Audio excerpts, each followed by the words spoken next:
Greetings and salutations, everyone. My name is Featherhoof. And I'm CarnagePanda. And, I'm no longer depressed. Good to hear that. I'm no longer depressed, no. What'd you call it? Soul-crushing? Yeah, it was soul-crushing depression week last week because, like, everything. Everything.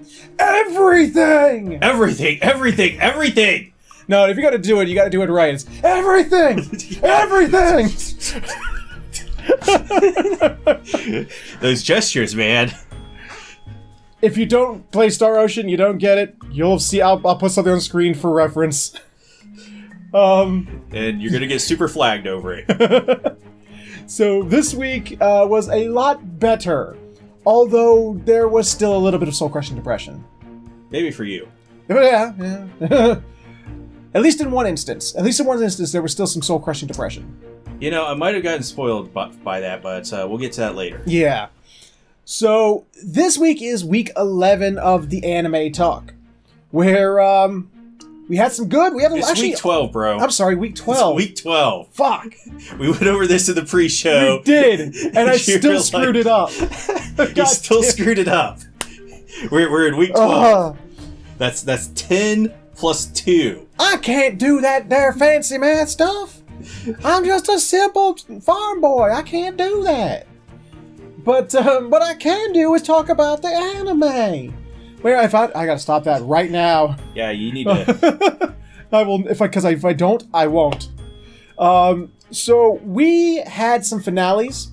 We had some setups for some finales, and we're going to do them in the order of the semi-finales, and then we're going to get them out of the way, and then we're going to do this season's finales. But first, tentatively, I'm going to call this segment Elsewhere in Anime! Anywhere but here. Where, as I stated last week, Panda watches more anime than I do. There's some great anime out there that I'm not watching, you may not be watching, and, you know, he's going to briefly talk about what he saw this week. So, give us some brief highlights of this week. You know what? There's also some bad anime out there, so...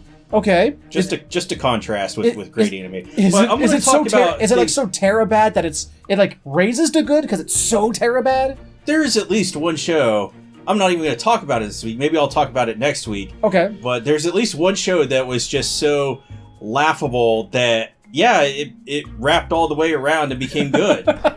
But I got 3 shows I want to talk about this week. 2 of them I talked about last week, and another one I didn't talk about at all, but yeah, that would be Golden Kamuy, which is just a great fun time. You know, I can't think. It's like when we first got into anime back in the 90s, late 90s, I guess. Right. It's one of those kinds of shows where you just have fun the entire time. Okay. All right. And it's got a great ensemble cast of characters. Mm-hmm. Some really crazy guys. One of the guys, the little girl nicknames him Dick Sensei. You can imagine about that one. I don't want to think about a little girl who calls a guy Dick Sensei. I don't want to think about that. This is like I don't want that to be in my Google search history. Don't listen to this spoil sport here. He's completely wrong because it's completely hilarious every time she does it because she says it in the most cheery manner because of how much of a horn dog he is. Oh God! But I can't recommend this show enough.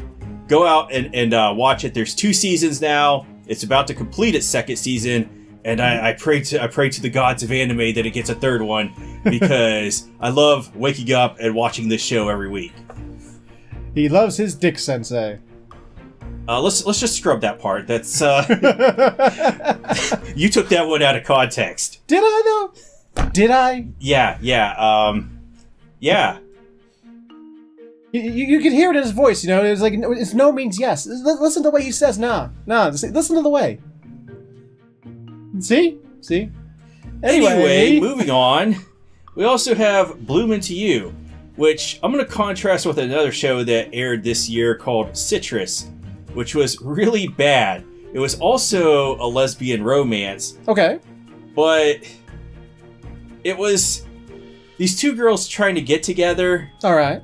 And they already got off on the wrong foot because their mother and father married each other, so now technically they're sisters. Ouch. And the show goes on about these two girls are trying to get in a relationship with each other, but they express this through trying to rape each other. So girl A will sexually assault girl B, and girl B will be like, no, that's okay. And then, like, moments later, girl B will sexually assault girl A, and girl A will be like, no, that's not cool. Yes. I have so many questions, and I fear that I probably should not ask them. Don't. Anyway, Bloom It to You, they has like one of the horniest chicks I've ever seen, but at least she knows boundaries, you know. Good to hear. She doesn't try to sexually assault the girl that she's in love with. But damn, is it hot. I mean, there are these fucking... Like, this week, there was this scene inside the bedroom where it's like fucking 10 minutes of them just kissing. And they're like holding popsicles. And I'm just going to go off on a tangent like I did with Review Starlight here. Okay. Of just like them using symbolism or whatever, because she's holding the popsicle and it's like melting and dripping down her fingers. So you can only imagine that that's not the only thing that is melting and dripping all over the place in this scene.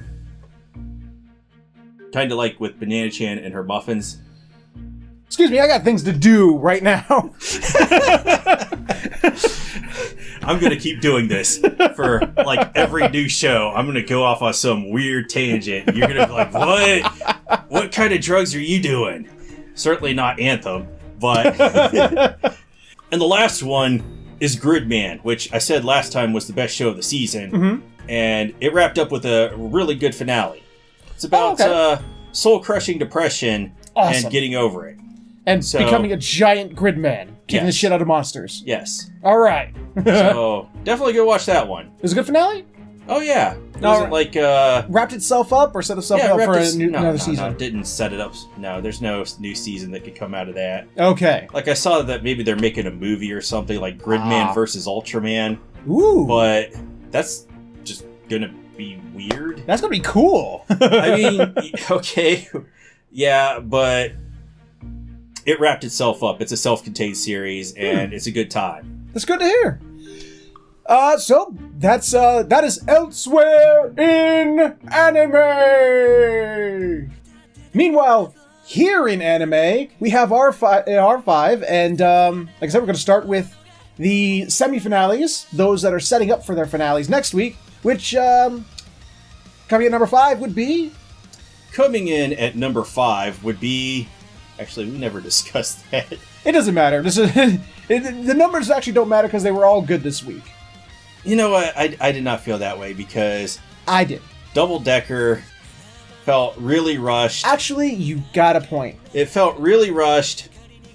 There's like multiple episodes worth of content in here. And I think my original theory of it being, you know, slated for like 24 episodes, they're like suddenly like, oh, we are getting the sales, so, you know, we can't justify making more episodes. Just wrap this up real quick. You know what it felt like to me? You know how they say that, like, the Firefly movie Serenity was, like, 3 or 4 episodes that was, like, condensed into a movie? That's what it felt like, but done badly. Like, if you've done that bad. One of these days, I'm going to have to go watch Firefly. You honestly should. But it's... How to describe this episode?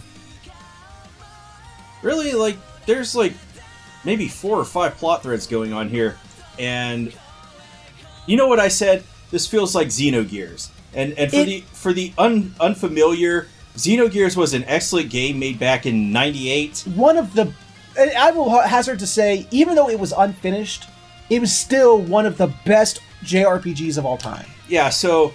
You're given this fantastic RPG, and, like, because of the text speed scroll, you'll be, like, 60 hours into it, and then you'll hit this, you know, because back there, it's a PlayStation game.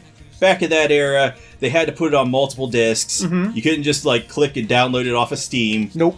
And so you get to disc 2, you know, you've had this great adventure, it's been fantastic, and then it suddenly is, like, a visual novel, and... with the occasional boss fight. yeah, the occasional boss fight. You don't get to go through dungeons. Dungeons are a wall of text. They tease these dungeons in it, and all it is just a screen of this dude talking about what they did in there. Yep. And this is what it feels like. It absolutely does. Because there's multiple instances we were really confused at some spots. Yeah. Like the guy doing his Shishio cosplay down in the sewers. I think that was supposed to be Zebel. Was it? I think it was supposed to be. Okay, so Zebel survives. I don't know, because it showed Zebel, like, dead on a table with his mouth shoved with steak. So Zebel survives the steak eating, and the steak. Yes, because the Joker got him with some steak, and then like the fucking leprechaun, they're fucking dead. Like the Legion of Doom, who gives a fuck about them? Yeah, Esperanza is dead. They got written out of the story because they had to wrap this up. Yeah. Zero characterization. I don't know what they were planning for these two, for any of these guys. Yeah, the fucking Esperanza, all the members were supposed to be based on letters of the alphabet. We got B, G, and Z. I think we're missing 23 letters. I can't remember who G was. Was it Gorgeous? Gorgeous Hal or whatever? No, something Joe. Good-looking Joe. Good-looking Joe. Yes. So we're missing 23 letters there. Yeah. So Good-looking Joe is the only guy other than Zebel and Bamboo Man that got any characterization in this show. And even then, they showed the rest of Esperanza. There was 8 guys at a table. Yeah, that all looked exactly the same. There's some Yakuza members, and then they're just pretty much the same character design, so they don't really matter in the long run. But our leprechaun, the chick, and the big dude, whatever. Well, there we go. Man. There was L, C, and B. Oh no, we already had B. D for dude. Dude. The dude, chick, and leprechaun. There we go. Okay, yeah. We figured it out. Yeah, so C. So we're still missing 20 letters. Yeah, we're missing quite a few members of our Legion of Doom here, Esperanza. Yes. Who were, made to give out Anthem from this crazy plot line. Okay, yeah, we're jumping ahead in plot lines though. Like, does it even matter at this point? I guess it really doesn't. It's like the first plot line is like 7-0 is basically put on leave because the investigation, because Esperanza was found destroyed. And I had real problems with this because Travis is like, you all need to go home until we figure this out. And they're the guys that are supposed to be figuring this out. Well, no, the thing that they need to figure out is that Esperanza was found, murdered. And the investigation was this a revenge against Esperanza for the murder of Robin? Obviously it was, but yeah, this is another arc that we're completely missing out of here. This should have been like one or maybe a couple episodes about Esperanza getting blown up by the Joker. Yeah, and and 7-0 being under suspicion, and then them having to do things, covertly or something, while still being under suspicion. It could have added a nice little, like I said, 2-3 episode arc. But it's like, hey, you all got to go home because you're all on leave. Okay, that story's over. Next story. Kirill goes to the military and joins the military. And yeah, he resigned. He resigned. And previously, Max. Yeah, Max tried to resign, and Travis is like, "Yeah, I don't care. You're not resigning." Yeah, I love that. It's like if you've ever read, I never understood how this works. Because have you ever read the Harry Potter books? Several times in several of the different books, it's like someone tries to resign. Like Harry tries to resign for the Quidditch team in the first book. Hagrid tries to resign as a teacher in the fourth book, and both times like, we refuse your resignation. It's like, how can you refuse me quitting? It's like, okay, thanks for your input, but I'm still doing this. So it's like, I've never understood that. Well, it happens here too. Trevor's like, you're not allowed. It's like, and she just goes, well, okay. Well, actually, I think it's like, he's like, I'll hold on to your letter of resignation until we both figure this out, or something like that. But then that's, again, plot thread, that could have been another tiny arc of another watching, arc we got right here. Max going through the grief of losing Robin. Yeah, this is at least another episode. At least, just watching her character development, after going through the grief of the death of Robin. whoop, passed on by. There's even a part of the bar where Dr. Apple finds Robot's core. Yeah. And it's like, oh, that's sad. Moving on. Like, literally. It's like, oh, look, it's destroyed. Moving on. I guess I have to put in a correction that, Yuri is dead, so... Yuri is very dead. There's no coming back. They're wrapping everything up because they can't justify... And then Kirill joins the military. And it turns out it was all a trap. It was all a trap. Really? I never saw that coming. And apparently, this world is Lunar in the future. There's so much JRPG reference here. It's insane. Yeah, from the late 90s. Yeah. If you ever played Lunar, you get the reference. If not, I'm sorry. But it's just... Because if I tried to explain it, it would go on for a long time. But it's like, almost like trying to explain Kingdom Hearts. But it's... Apparently, the people on Nikai were once lived on the Earth and wrecked it and caused a post-apocalyptic event. So they left Earth to create and live on Nikai, and the people left behind reformed civilization over time. Sure, I'll go with it. That's what he said. So Nikai they're not aliens, because even Kirill goes, so I'm an alien? He's like, no, you're not an alien. That would be dumb. Which it would have been. But that's what we thought. So he's a descendant of the original inhabitants of Earth. And they lived on the station, and they had their own, their own sense of order and law and whatever, and they created biological superhumans to enforce the law. The genetically mutated soldiers, GMS. Here's yet another plot thread that should have been covered in a couple episodes. And apparently they found it was too costly and took too long to make GMSs, and it more often than not failed.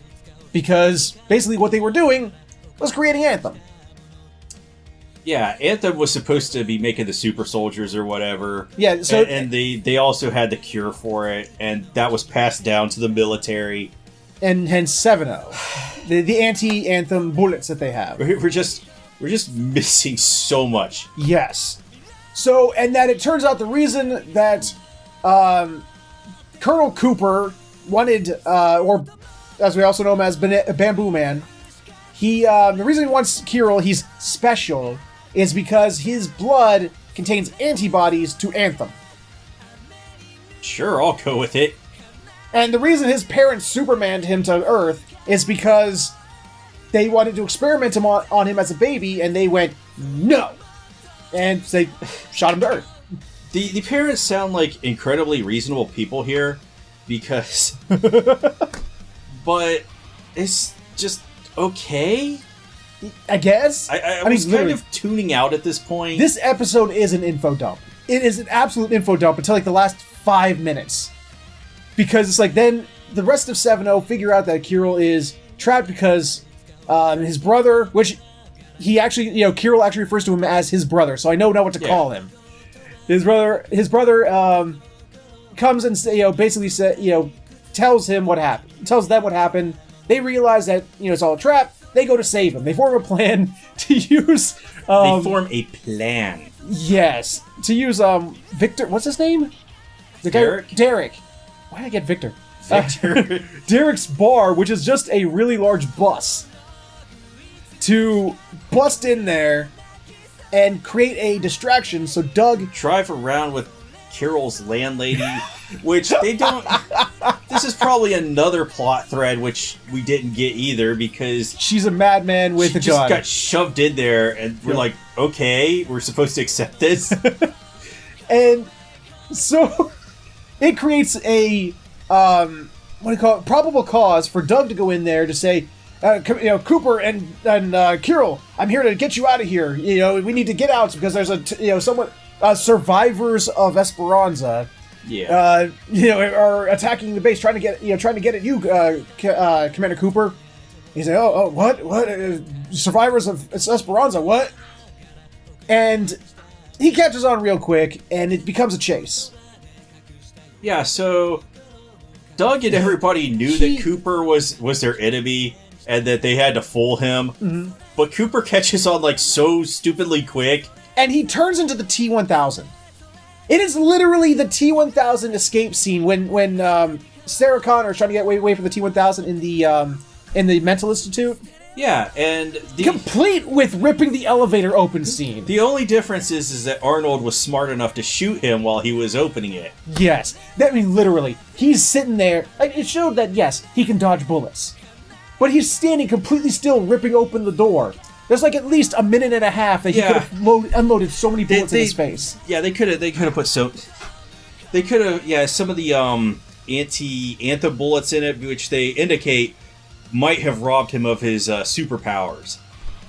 Well, actually, no. They said that they would have no effect on him. Well, he did have a special bullet or whatever. One special anti-Cooper bullet. Yeah, this is the anti-Cooper bullet.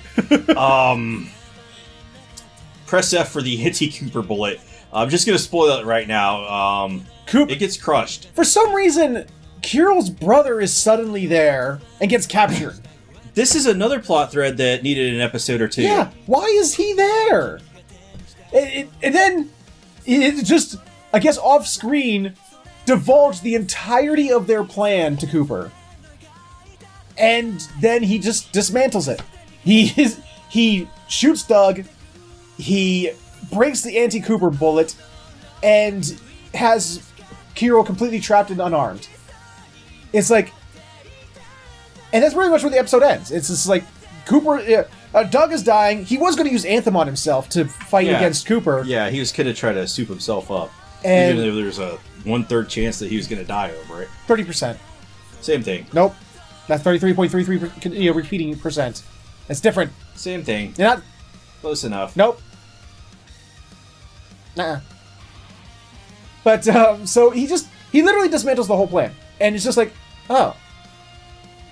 Okay. And it's just set up for the final episode, the big finale. It was a bad episode. It could have been a really good... was the entire second arc of the show. Yes. It could have been a really good whole other season. But they condensed it down into one really disjointed and confusing episode. If you're confused right now, trust us, so are we. Well, at least they brought back cussing Dina. Oh, God, yes! Max didn't want to go after Cooper because she's like, what good would revenge do? There's nothing to be had in revenge. And Dina's like, this isn't revenge. This is beep, and then we're going to take him and beep, and then beep, and then there was something about cutting some off and shoving them in people's and yeah, she went off a little bit. It was kind of fun. It wasn't funny, at least. It did have some levity. Dina is possibly the best. Is like the breakout character of the show. Yeah, I really enjoy her, like every time she's on the screen because there was also a scene in here where she's talking about like stripping some dude down naked and hanging him up, and it's like, are you talking about yourself? I don't know how you got that. Like, but... the irony was lost on her or something because of what she did back in the one dude earlier in the season where she just, like, hung him up and was, like, about to waterboard him. Oh, that's right.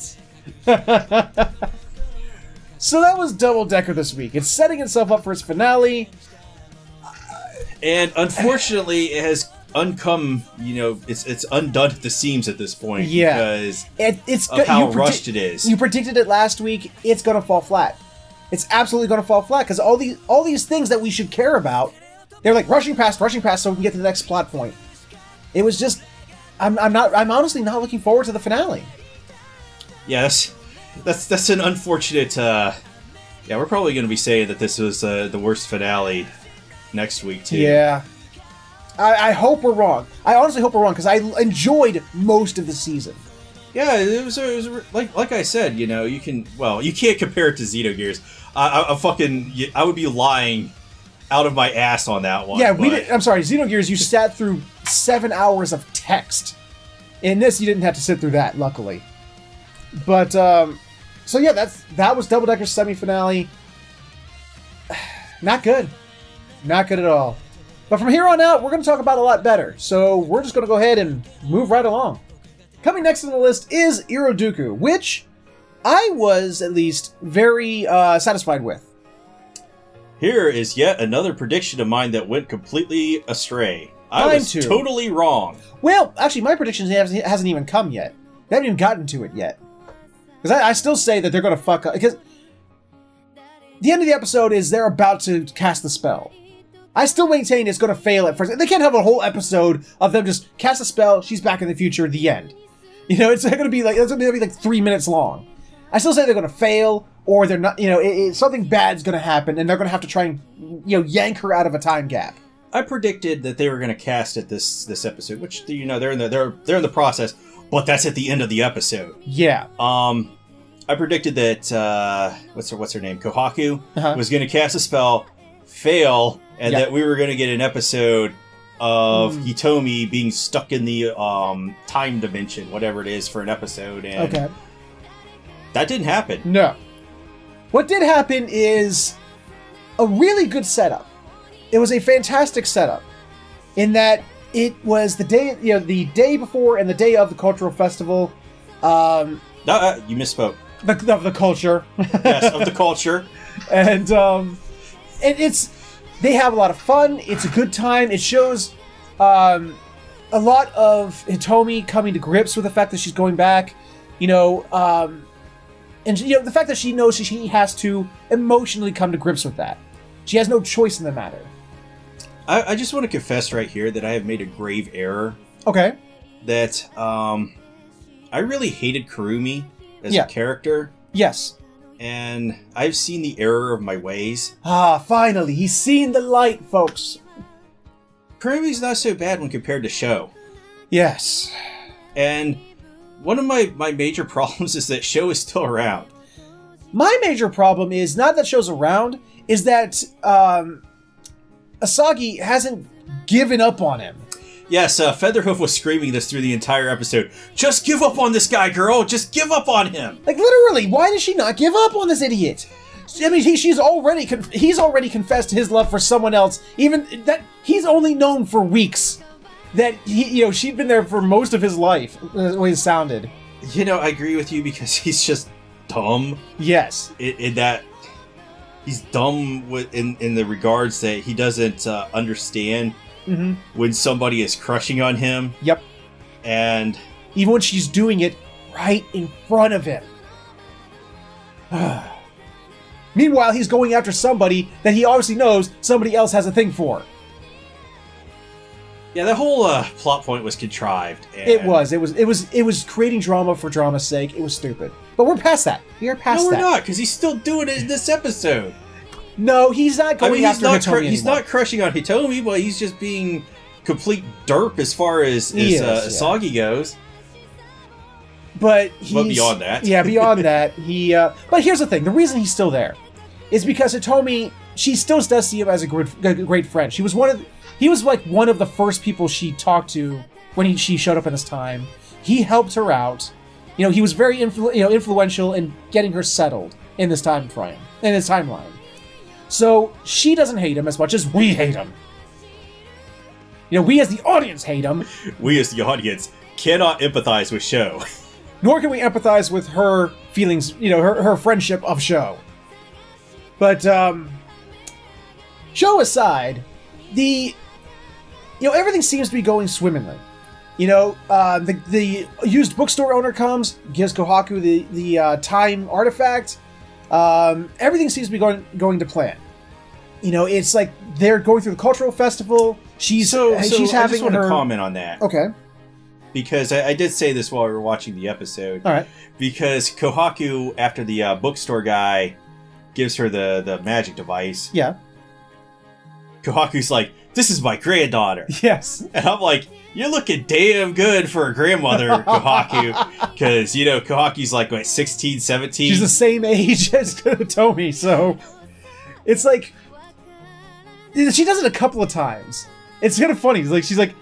my granddaughter. She's like, she's talking to Hitomi, and she's all like, oh, you're getting so good at magic. I'm so proud of you, my granddaughter. And pinches her cheeks and stuff. It's adorable. So like I said, the cultural festival, and like I said, this is about Hitomi getting it out. This is her final day. It's like being on the final day of vacation and realizing you gotta go home, But something doesn't really go to plan. It's What is that? Asagi sort of does a dump. She gives a dump. She does in that she they have not everybody stays at the cultural festival at the same time. They take turns. They give the other people breaks so they can go and enjoy parts of the festival and relax from having to host their own club's events. They intentionally put Aoi and Hitomi. No, every last one of them knows that there's a little thing there. So, unfortunately, Asagi has caught the dumb from Sho. Apparently, yes. Yeah, they send them off to enjoy the festival together. The festival where they get locked in a weird little haunted house maze thing. A little haunted house inside of a classroom. Yeah, and she starts to think to herself, I got to be ready to go home, but I really don't want to. I don't want to leave Aoi, and she starts to dwell on the fact that she honestly doesn't want to leave Aoi. She knows she has to go home. She knows if she doesn't, she's going to disappear, but she doesn't want to leave Aoi. And this comes to in the end, it's Kohaku specifically says, something to the effect of, you've got all your business settled. Your heart is set on going home, right? And she just looks at Aoi like, fuck, I don't. I honestly don't. Well, I feel like they're just rehashing this from the last episode because it's obvious that Hitomi would miss Aoi because of that big, huggy scene, and they were crying at the end of the episode. Mm-hmm. So, well, one of the things that almost diction time. Okay, Aoi goes with Hitomi. I think yes, but I still say my prediction holds true. I think it's going to fail. They're going to send Aoi's going to be the one to go and bring her out, and he'll end up in the future with her. Well, tune in next week to see if we are correct. But the thing that almost got me, I was about to be mad about, is that at the beginning of the episode when her and Aoi are spending time together at the beginning, mm-hmm. she goes right back to, I hate the fact that I'm a mage. I hate the fact that I have magic. I hate magic. It was like, oh, again. Aoi snaps her out of that it is stupid. At first, I was like, but come on, get over it. Yeah. She has these moments of, I can see the color again, everything's so wonderful, I like the magic, and then that scene, we'll get there, just reverts back to. I honestly think she's bipolar. I swear to God, she has to be. That's beyond the scope of this video. Well, no, I mean she flips hard into depression, like really hard, and then we're like, she's bubbly and happy. It's like out of nowhere. It's. I don't know if is that what bipolar? I may be misinterpreting what it is. I don't know. That's beyond the scope of this video. Okay. But yeah, Aoi snaps her out of it. He's like, hey, you know what? I'm actually glad you're a mage. And she's like, what? And he talks about how she's made him happy because she's a mage, and it just snaps her right out of it. But the scene it's the scene I actually welled up a little bit. I'll be perfectly honest, I welled up a little bit. Is when all her friends are there, and they send off the fireworks, and at first she can't see the colors, mm-hmm. and they just talk to her, and you talk about how much they enjoyed her being there, how much they enjoyed having her, how much great friend she is. Great friends. And she just starts to notice she can see the colors of the fireworks. Only the fireworks, though. It's kind of weird. Yeah, this is a weird contrast because everything else is in black and white, but she can see the colors of the fireworks. And she's talking about how she has this weird, nostalgic, welling feeling in her chest, and she doesn't know what it is. And Carter's like, I think that's what they call being happy. That's happiness. And she's staring at. This is a beautifully drawn scene. They show her from her point of view staring at the fireworks, and she just begins to bawl. She's just crying, and she's just talking about it. She's just saying over and over again, I'm happy. And they actually show the fireworks in color, and they actually show it from her point of view, and because she's crying, it momentarily will obscure the color of the vision because of the tears. And why is this show drawn so fucking well? Why? Because this needs to be the most well-drawn show of the season. They did so good with the fact that you know that it's her point of view because the tears are coming out of her eyes and it's smearing the colors in her vision, and it's so. Okay, I'll be honest. Good. I actually did not notice that. Oh, you have to go back and watch that scene. It actually it's so good and so fucking powerful. But it does end like right before it's the night of. She talks about, the day that Grandma Kohaku gave me the device and sent me back to the past. It was also a new moon, and I guess everything's come full circle. I guess she's been here a month, I guess, and she's like, seems like an awful short time. Yeah, but she's like I said, Haku's like, hey, you got everything settled. Is your heart set on going back to the future?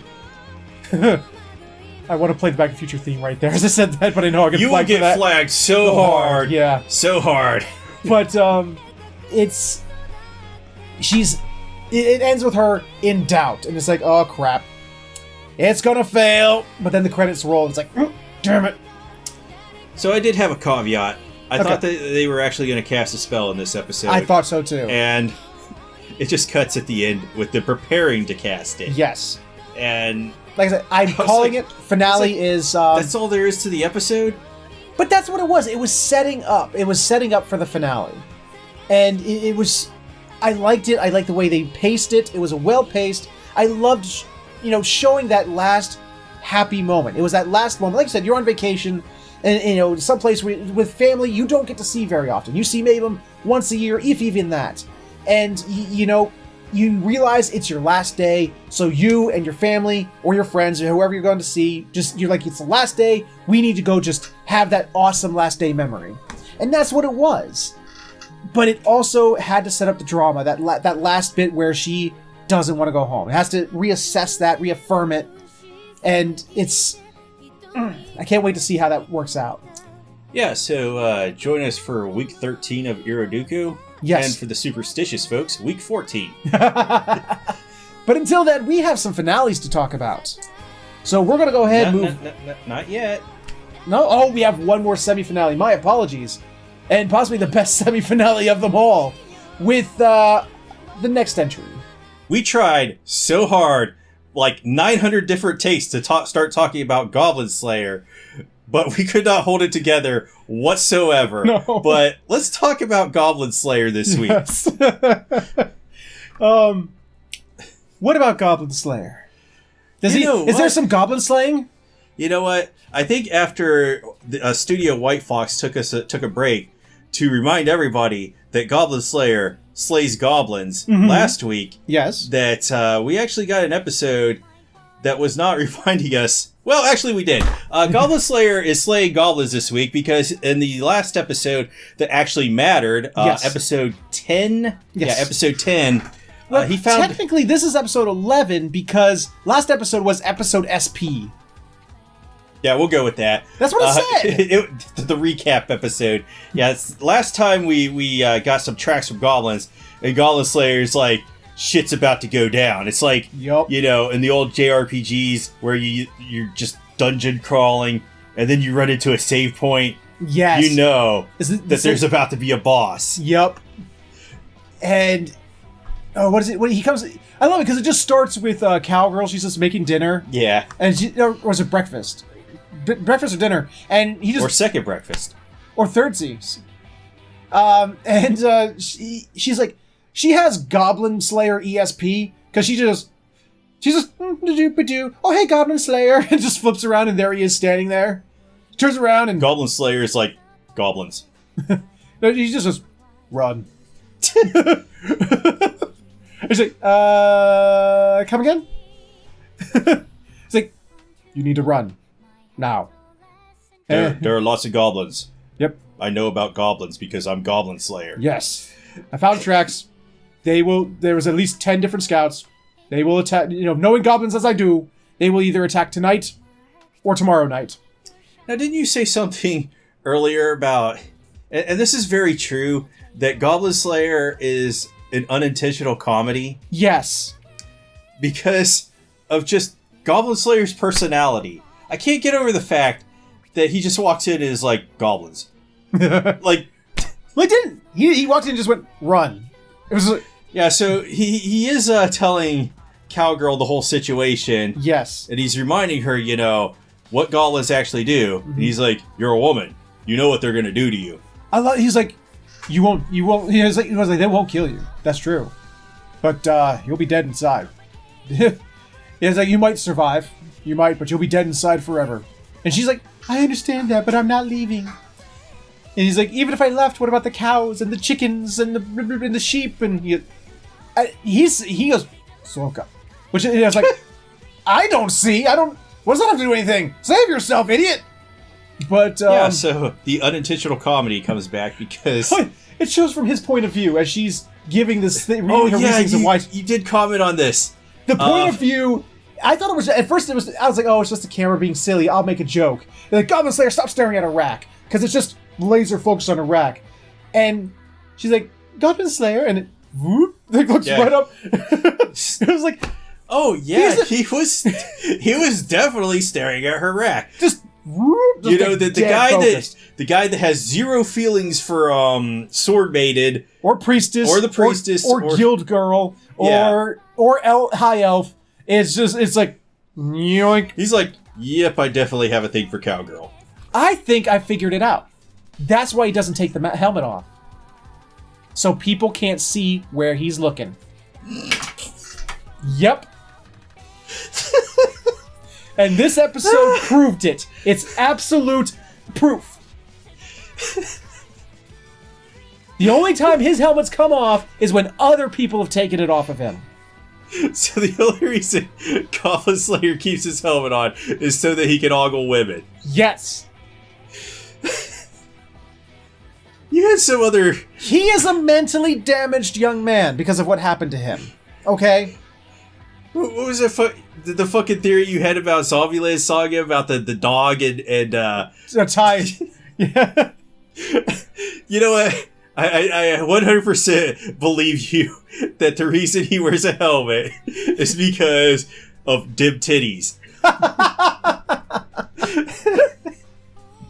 So, Goblin Slayer basically lays it out for her. He's like, look, you need to run. I can't save you. There's going to be at least 100 of them, and they have a goblin lord. And it's an open field. If it was a cave, maybe. But it was almost like that scene in Princess Bride where Inigo's talking about, it's like, when they're talking about, like, he's like, oh, yeah. They're going to storm the castle. Yeah. He's just like, is it worth 30 of that? Maybe. But like this, no. He's basically laying it out, and she's like, but I'm not leaving. And he goes, Soko. So he goes back to the guild hall. I mean, I understand. I'm just gonna interject here. I understand from Cowgirl's point because she does bring up the farm, the cows, and everything. If the goblins come, they're gonna take away her and her uncle's livelihood, and they're not gonna have anything left. They can't, because they're not gonna have the cows, they're not gonna have the pigs, blah blah blah, or the farmstead, or any of it. Or any of it. But you'd be alive and not raped. But from her viewpoint, they're not going to have the livelihood, so they can't, take this stuff over there and sell it to the people over in the village or town or whatever. Yes, but she wouldn't be being used as a goblin baby factory. Yes. I'm sorry, I can't get on board with that. Soka. So Goblin Slayer does something very un-Goblin Slayery. He sucks up his pride. He assesses the fact that I can't do it. So he goes back to the guild hall, goes to Lancer, or spear user, or whatever you want to call him. I don't know, what would you call that weapon he uses? A lance? No, looks like a spear to me. Spear? Okay. So he goes to spear user, and basically bows his head respectively, and speaks for the entire guild hall to hear, here's my plight, I need as many as I can get. And it's just, it's very humble of Goblin Slayer. Very humble, but he has a very good plan. Let me go get a bunch of badasses to go kill these things with me. Yeah, it's a good plan. But I love the spear users all like, it's like, the fuck is this? This is an adventuring guild. Adventure means a quest, and quest means reward. What's in it for us? And Goblin Slayer with his thruster takes the opportunity to go dick mode. And Goblin Slayer, being Puns the king intended. of one word answers, just everything. Let's not go there again. But no, it was an awesome scene. He's like, everything I own, everything I have, everything I'm privy to, anything and everything that's mine. And he's doing this all for Cowgirl. Yes. It's pretty obvious because Uncle told him you're not allowed to make her cry because of them titties, and which Goblin Slayer is all about. And he goes, "What?" And the spirit user's all like, "What about your life?" And he goes, "That too." He's like, "So you'd kill yourself if I told you to?" He goes, "No, I can't. No, wait, I can't do that. I was specifically told not to not to do anything that would make someone cry. So I guess I'm not privy to my own life, but you can have everything else."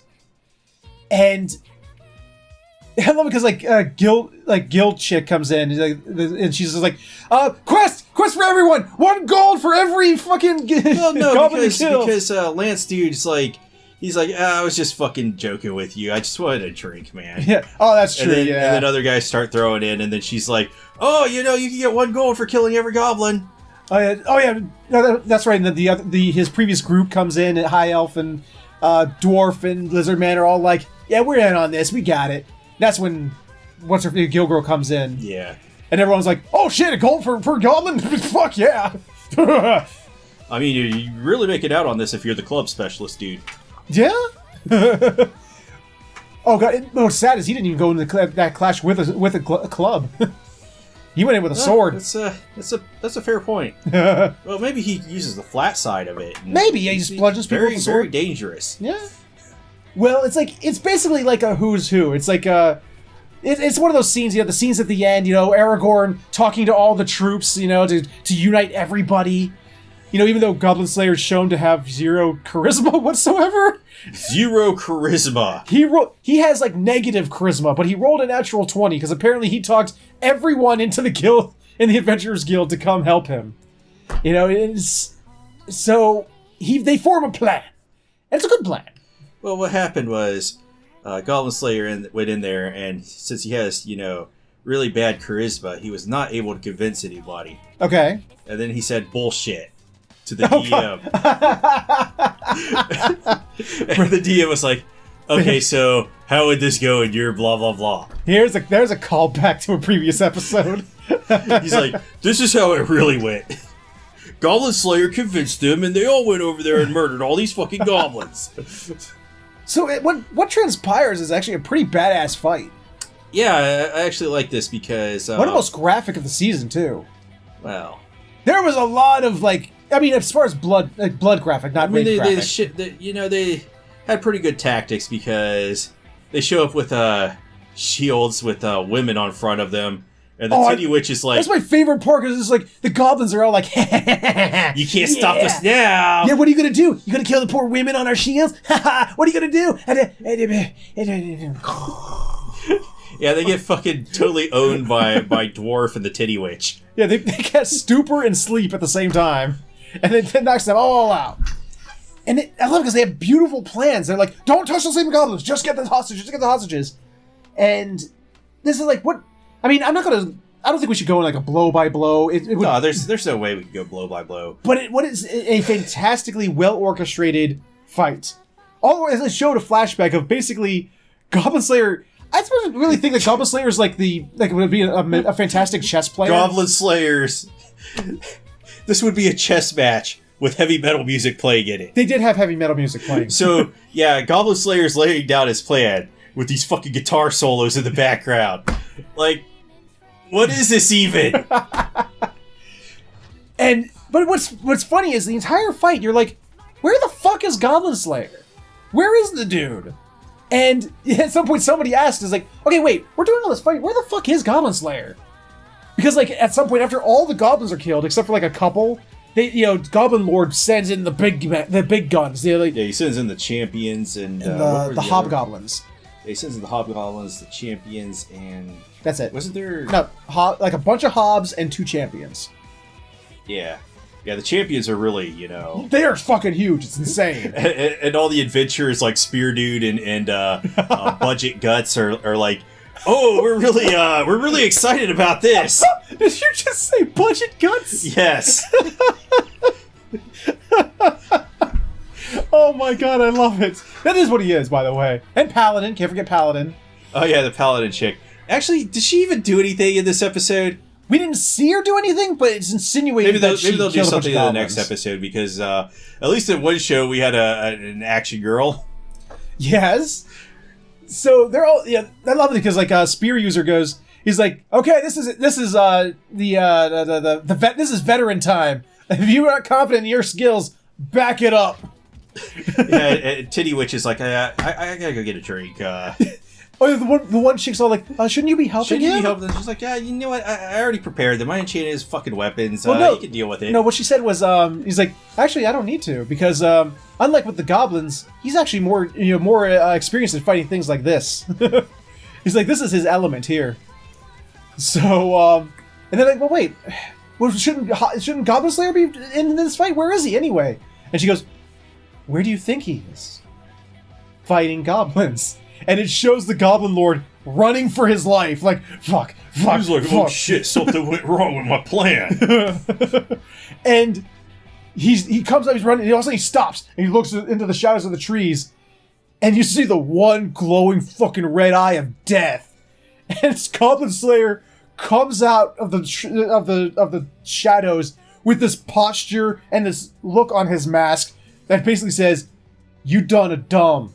You done a dumb by threatening Cowgirl. I'm gonna end you." And that's where the episode ends. So, interesting fact. This actually happens in the manga before they go off to Watertown. Really? Yeah. Huh. But, you I know, like it better as a finale. I can't say that I disagree with them putting the Goblin Lord at the finale. I agree with you on that.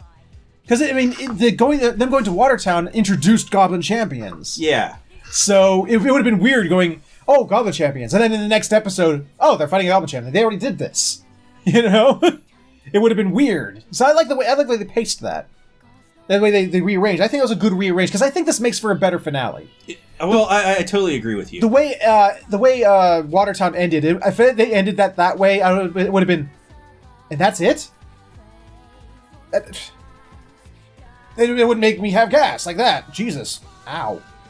But yeah, what you're saying is totally right, because this is the biggest, baddest goblin there is, a Goblin Lord. Yes. And you might as well finish your season off fighting against the biggest bad. I think my favorite scene of the episode had to be when Goblin Lord was getting the bad news from the two normal goblins, and he just gets pissed and lops the head off of the one goblin. Mm-hmm. Of course, they don't talk. Like, and he's like, and then it's just out of nowhere, the Goblin Lord's giant sword comes out and takes he his doesn't head have off. a sword. He has a giant axe. Oh, is it an axe? Okay. Yeah, well, I can't speak anymore because I did read this. I read ahead because naturally it goes before Watertown, but it would be spoiling the entire thing. Okay. It's a fucking gigantic axe. That, and I also love the scene where Budget Guts, as you put it, he lobs. At one point, goblins are coming in riding wolves. Hobbit, anyone? The goblins are riding the wogs! And they come in, and they have this great plan where they pull up, like if you're taking care of, infantry by pulling up the, mounted infantry by taking up the big, wooden spear things. Cavalry. Cavalry, thank you. The big wooden spikes, so that they would all run into them. They waited until the wolves jumped at them, and they were like, "Yep." It's actually an interesting fact about warfare, because I studied that a little bit when I was writing my books. By the way, he writes books. If you want, they're in the comment down in the description below. One of the reasons that what's his face Napoleon lost at Waterloo is because the other commander, what's his name, Wellington. When they sent in Napoleon's cavalry, they formed squares and put their bayonets out. And an interesting thing about horses is that they will not charge into bayonets, so it makes it a safe defensive position from a cavalry charge. So smart guys. Bringing up these big wooden pikes, I guess, was a smart move. But I love it because the one wolf gets stuck. He gets stuck on the one, and Budget Guts just comes up with his mega sword. Yeah, and with one swipe cleaves off the head of both the wolf and the goblin. Apparently, you see both these heads go. Apparently, the wargs are just too dumb. I don't think they were sentient like they were in the Hobbit. I think they were just dumb wolves that they were riding. But yeah, that was the semi-finale. I mean, they're setting up basically just next episode is just going to be action, just grotesque, bloody action everywhere. I can't wait for it. I can't either. It's going to be Doom. It is going to be Doom. I hope they have tons of guitar solos and all this bullshit for their successful. Awesome. For their successful thwarting of the Goblin Lord's but I'm waiting to raid on the farm. I'm waiting to see if they're going to have a tragedy. Because one character we did not see at all today. Who didn't we see today? At all. Sword Maiden? What normal character that's been in every episode until today have we not seen? What? Priestess! She was in this episode. No. Yes, she was. No. Nope. Watch it again. Priestess is nowhere in this episode. Bro, she was in this episode. She was not in this episode. Comment down below about how wrong Featherhoof is. Comment down below about how right Featherhoof is. This is going to be funny because you're going to get so ticked off. I know. Sometimes it's a burden being so smart as I am. Being always as right as I am. She's in this episode, bro. Where? She's like fucking very brief when he's in there convincing everybody they need to go. If she is there, she has 0 lines. She's like, "Oh, Goblin Slayer, blah blah blah," and then they move on. If she is there, she had 0 lines. I'm sorry, but she didn't do jack nor squat. She was not there. She's not. And if she was there, there. I'm telling you, if she was there, she would have gone to be part of this mission. I am telling you, she is all about Goblin Slayer. Hopefully, she's there in the next episode because you are right. During the actual raid on the farm, yeah, she's nowhere to be seen. Right. It's all the fucking noobs inside the house, like Club Boy or what? No, he was out in the field. Out in the field. He was out in the field with his mage friend. Yeah, so there was some names. Some other noobs are in there, I guess, as defense for Cowgirl. I guess, yeah. Yeah, for Cowgirl. Yeah. If they somehow managed to get past Budget Guts and Lancer Dude. and Titty Mage and the Paladin Titty Chick. Witch, the Paladin Chick and the Berserker woman. Oh, yeah, Amazon. Yeah, I loved Amazon. She was awesome. She was badass. Yeah, the goblins, even with these fucking hobgoblins and the champions, they're not. No. Nope. Like, the champion in the previous arc gave Goblin Slayer a lot of trouble, but it's obvious that Lancer and them have way better equipment. Yes. Obviously, Titty Witch had spent some time enchanting or whatever. Yep. And that's right. Yeah, go chill. She set up an anti-missile barrier. Yeah, deflect arrows. Yeah. So I'm looking forward to the next episode. I want to see how they can stretch this out into a full episode because I think there's going to be a tragedy. A lot of the best, all the best stories have some kind of tragedy to them. And I want to see if it's just going to be the mega happy ending where everyone gets out of this alive and they killed all the goblins, or if there's going to be something more substantial to sink our teeth into there. Featherhoof is 100% correct. I'm going to spoil this for you. Yeah, there is a tragedy. Goblin Slayer will be ending next episode. There is that. Well, that's next episode. So now we are done with all the semi-finales. 2 of them we really enjoyed. Well, I know I really enjoyed Iraduku. I mean, you seem to be less thrilled with it than I was. I'm less thrilled because I would have been a lot happier if my prediction came. Maybe we'll get some of that next episode. Yeah. Hopefully, but... And we were both disappointed by Double Decker. Yeah, Double Decker is just... It's become a mess at this point. So we have finales to talk about now. 2 finales that were really, really good. Even if one of them might have been a little confusing. And that's what we're going to talk about right now. Coming in at number 2 this week is Zombieland Saga, which had a really good finale, even though I have 2 complaints about it. I have confusion about it. Well, that's part of my complaint. Oh, we're on the same page. Yes. So, 3 complaints, because, I mean, I guess it sort of had to be this way. Sakura is still an absolute sad sack that I want to punch so hard. God! I mean, do I get it? Yeah, I guess I get it. But Jesus Christ, you could at least try. You know what? This was very personal to me. I'm not going to reveal what.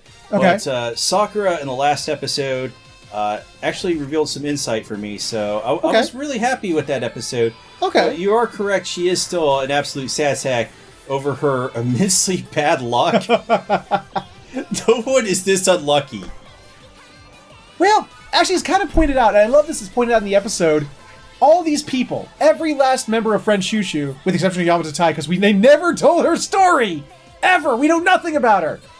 Every character there, at the peak of their success, when they were popular, successful, the height of their careers, all died.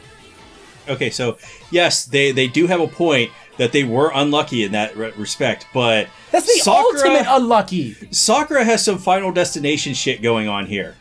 Yeah, I suppose. Like, the god of luck is like, I sprinkle good luck over here, and you, lots of bad luck. In fact, I take all the bad luck from all of these people and throw it on you! Ha ha! You're very unlucky. Ha ha ha! So, yes, I get that, but I think my favorite part of this episode is that it's very Yamata Tai heavy. Oh, yeah. I will remind everybody watching this that Yamata Tai is voiced by Sailor Moon from the 90s. OG Sailor Moon. And she actually reprised her role in the Sailor Moon Crystal. 5 years ago? Yeah, it's 4 or 5 years ago. Yeah. Actually, season 3 aired in 2016, so... I know, but I'm saying came back, She's like in her 50s. So what? The voice actor for Goku is in her 80s, so what?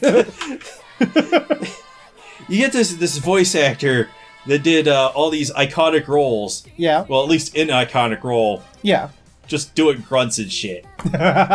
And she gives the most meaningful, the most beautiful, inspirational speech to Sakura. Just... I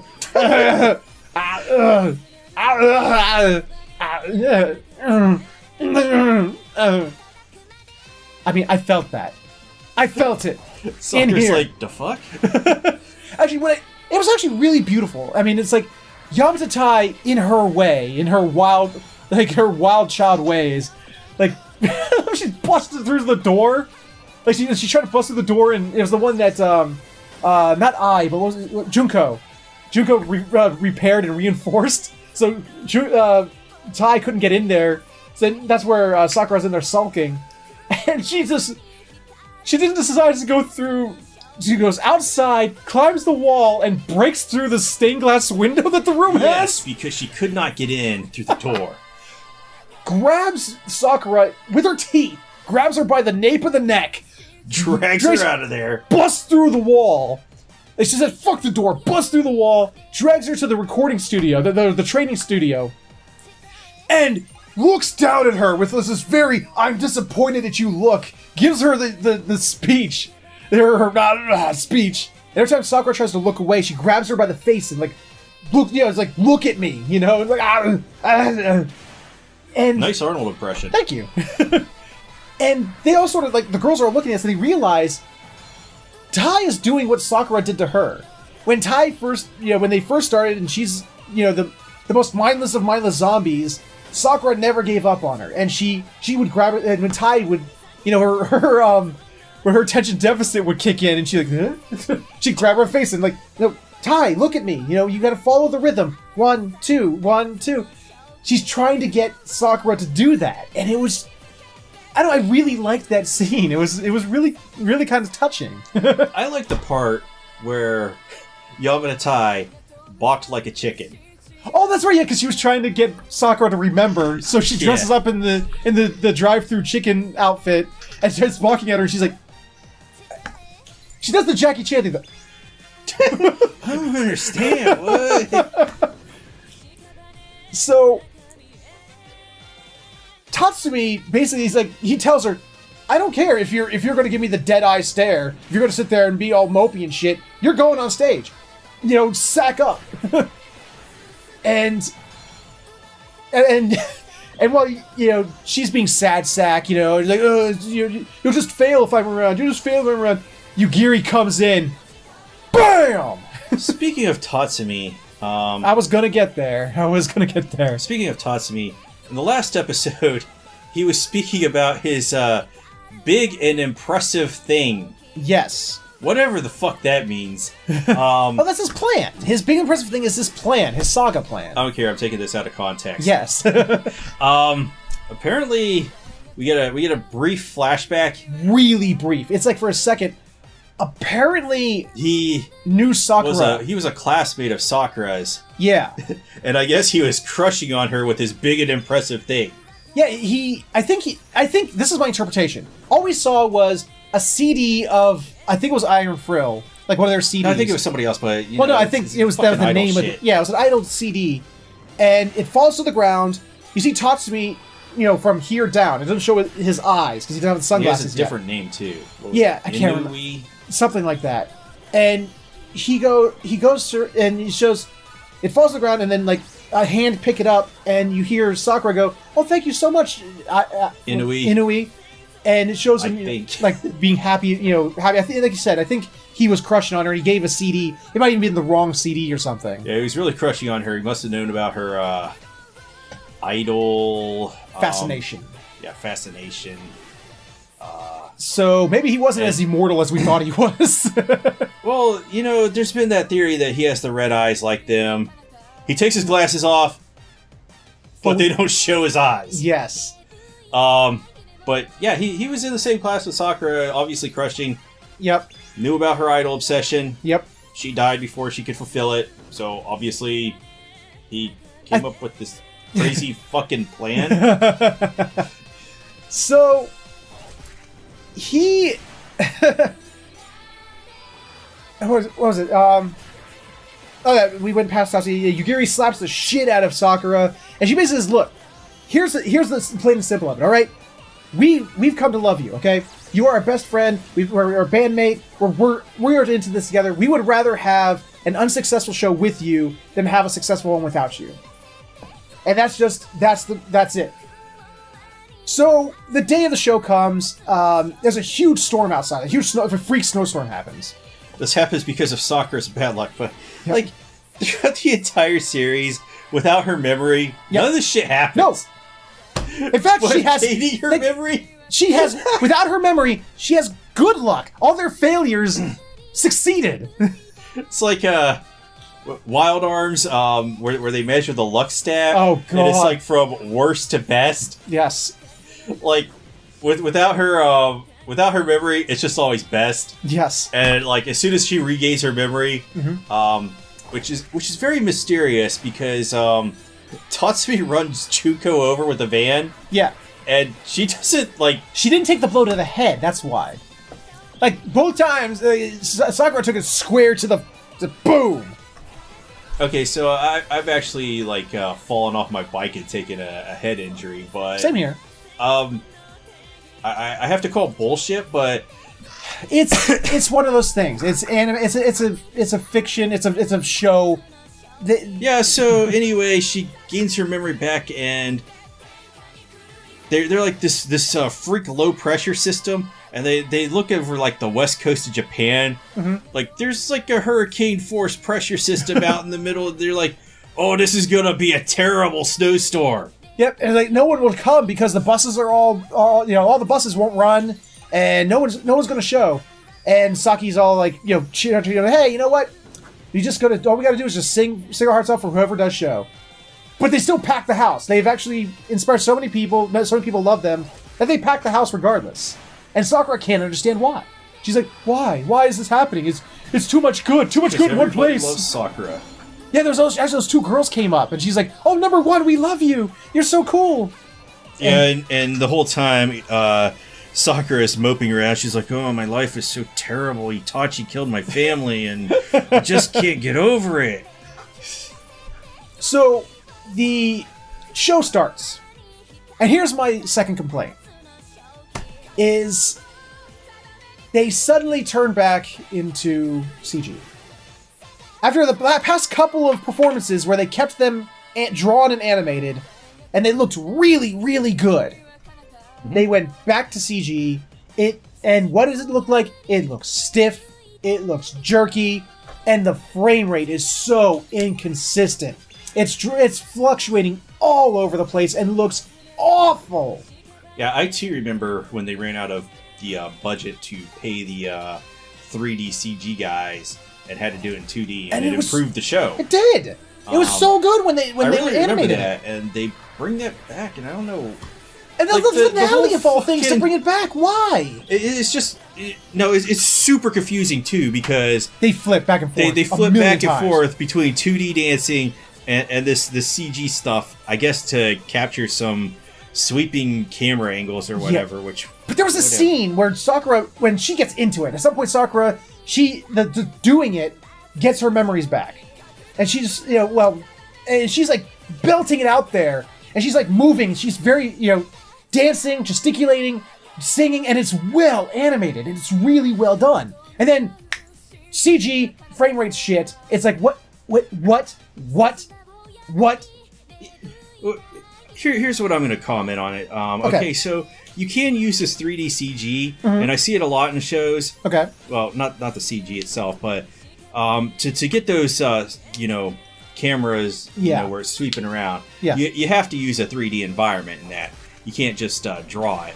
But a lot of studios, like they use this with Fate Zero and what they call unlimited budget works, which they just use 2D animation with 3D modeling. So they have it inside this 3D engine, and you got the 2D character doing their whole fucking fight scene, and they're just sweeping around to make it a little bit more dynamic, right? And it looks great.